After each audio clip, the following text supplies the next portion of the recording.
সুপ্রভাত বন্ধুরা। আজকে সকালটা শুরু হয়েছিল আমাদের একদম অন্যরকমভাবে।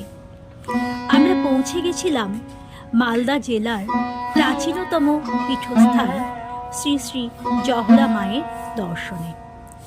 জহরাতলা, সাধারণত লোকেরা এ নামেই ডেকে থাকে মায়ের এই স্থানটিকে। প্রতি শনি মঙ্গলবার মন্দির খোলা থাকে।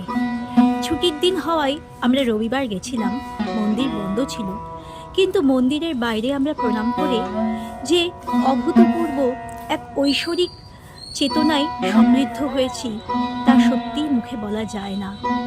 মায়ের কৃপায় চারিপাশের পরিবেশ অপূর্ব সুন্দর। গাছে গাছে পাখি, তাদের কলকাকলি, আর চারিপাশে এরকম খোলা জায়গা দেখে মনটা ভরে যায়। শহরের ব্যস্ততা ছাড়িয়ে এই রকম জায়গায় এলে মন কিন্তু এমনিই ভালো হয়ে যায়। আর তারপর যদি হয় দেবী দর্শন, তাহলে তো সেটা এক অন্য পর্যায়েই চলে যায়।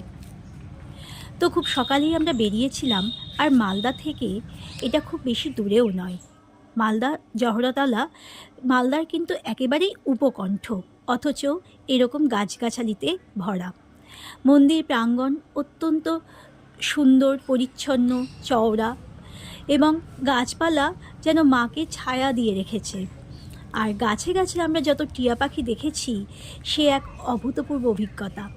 তবে টিয়া পাখিগুলো কিন্তু আমি ভিডিওতে দেখাতে পারিনি বন্ধুরা, ওরা লুকিয়ে পড়ছিল আমাদের দেখে।